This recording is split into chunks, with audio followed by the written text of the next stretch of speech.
It was called the Angliss Pastry Cup Challenge. It's probably only about the third one that's been held in Australia, and it's run by the Australian Culinary Federation. So it's a group of professional chefs that want to really showcase the profile of culinary in Australia and bring it to an international level, which I think we're starting to do now.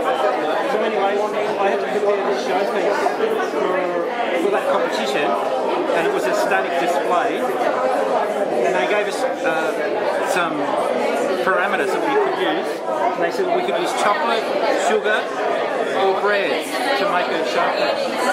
So for this particular showpiece, I used sugar and chocolate in different ways. So most of everything you see is all sugar and chocolate, and it's just done in different ways using dimensional type of components, you know.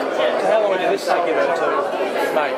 3 nights. So I was working here full time, and I was going home preparing little bits and pieces. So it took me 3 whole nights to complete, and I was burning the candle. Yeah. What did you win? What was the award? This won national title. It was a gold award. So I won a distinction with the gold medal. So I was really happy with that. And then straight after that competition, that led into the bread competition. Because we won this competition, we were invited to attend the other Australian Artisan Baking Cup. There was myself, another 2 of my colleagues, Paul Hughes and Aurelie Germania, and they both work in the patisserie department here at Williams with me, and we represented Victoria. So we come second. That was our first competition overall for that, and then I got selected to represent Australia in Italy at the Sajep Cup in Rimini in Italy.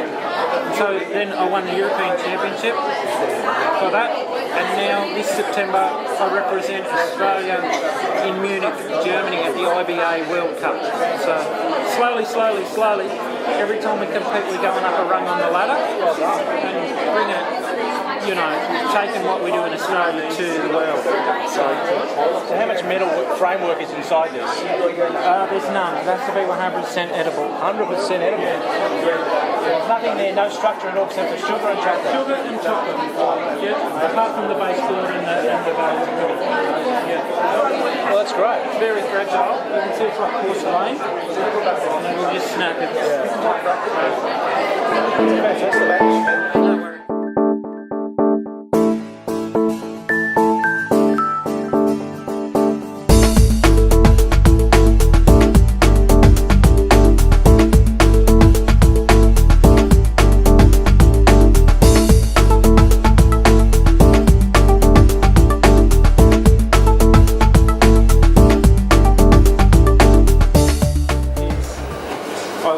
Australian Artisan Baking Cup, the 5th Australian Artisan Baking Cup, and became the national champion for that, for artistic bread.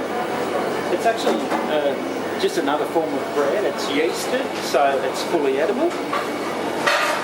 Like this bread has yeast in it, and it's digestible, but the sculpture itself is just another form of bread. So how do you actually get all the colours? I mean, is it food dyes or...? Yeah, there's food dyes and also spices.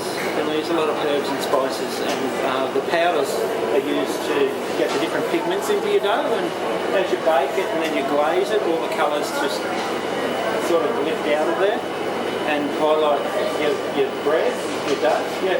How long does it take you to make it? This one took 2 days, but it was like split up. When I went overseas and I had to compete, we had 15 hours to do something that was probably about 3 times the size of that. Yeah. So this is a basic bread sculpture. And traditionally, they were used in Europe for different religious ceremonies and things like that. There was a lot of hand schools with artisan bakers that have been lost through the centuries.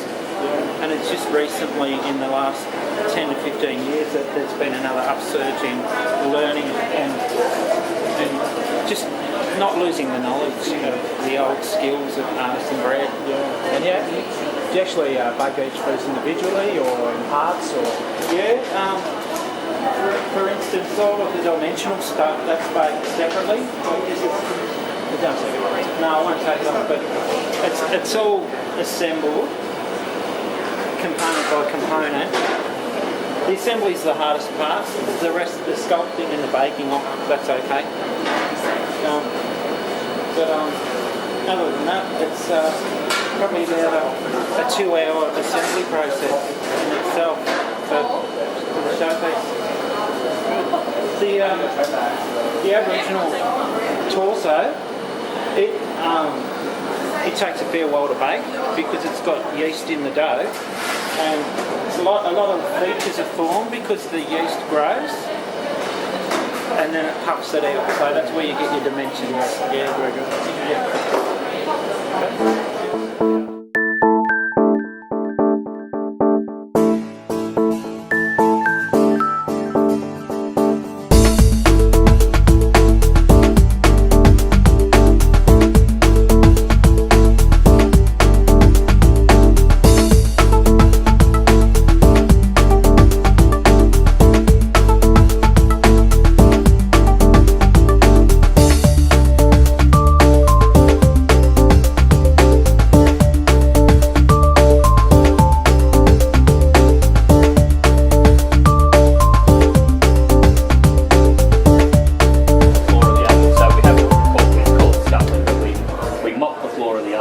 Shut the oven down again, let it settle, then we can bake off in it. So it's a long process, but a good process. And then the amount of heat out of 2 hours wood will last me the rest of the day if I want to. Yeah, I'll just bake after bake. But in between each bake, you let your oven recover.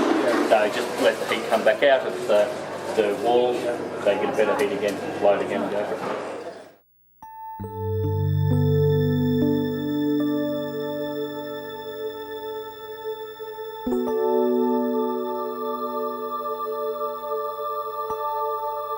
Thank you.